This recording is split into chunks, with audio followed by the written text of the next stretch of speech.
मेरी बच्ची, सबसे पहली बात कि तुमसे तुम्हारे पापा बहुत सारा प्यार करते हैं। कॉल में बहुत सारी बातें नहीं कह पाता, इसीलिए खत लिख रहा हूं। अभी अस्पताल में हूं, जरा सा बीमार हूं और इस बारे में लोग चाहे तुम्हें जो भी कहें, यकीन करना कि मैं वापस आऊंगा, क्योंकि इस खत में भी जिंदगी भर की बातें समेट नहीं पाऊंगा। अच्छा सुनो, तुम्हारी पुरानी ड्राइंग की एक किताब मेरे अलमारी में पड़ी होगी, उसे निकाल कर अपने पास रख लेना। आगे कभी किसी भी चीज में कंफ्यूज रहो तो अपने रंगों को देखना। तुमने एक बार काले रंग का आम बनाया था, उसके आसपास लाल रंग के बच्चे और दुनिया गुलाबी थी। अपनी दुनिया बनाना मेरी लाडली। प्यार करने से पहले बस अपनी दुनिया के बनते रंगों को ही देखना और कुछ भी नहीं। जब आईने में खुद को देखोगी तो सारे रंग मालूम होंगे।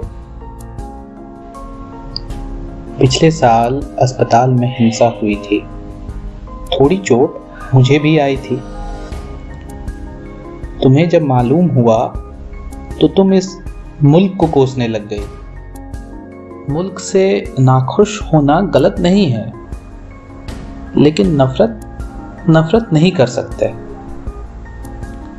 हिंसा पूरी दुनिया में ही बढ़ रही है।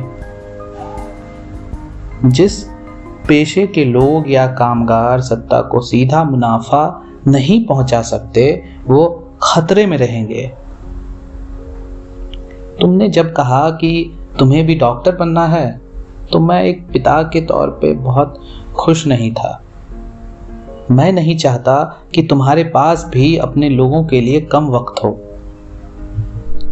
और थोड़ा खुश इसीलिए था क्योंकि तुम एक बेहतरीन दुनिया का हिस्सा बनने जा रही थी। लेकिन अगर तुम नफरत करती रही तो इस पेशे की खूबसूरती तुम्हें कभी नहीं दिखेगी। वो क्या कहती हो तुम? Unconditional love. हाँ, यही। इस पेशे को तुमसे ऐसा प्यार चाहिए।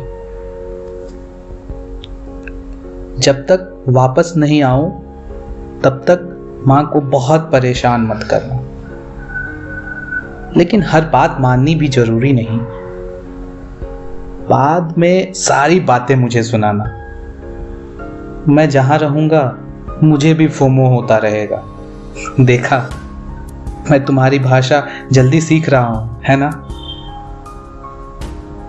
इसके बदले तुम अच्छी किताबें और थोड़े ढंग के गाने सुन लेना।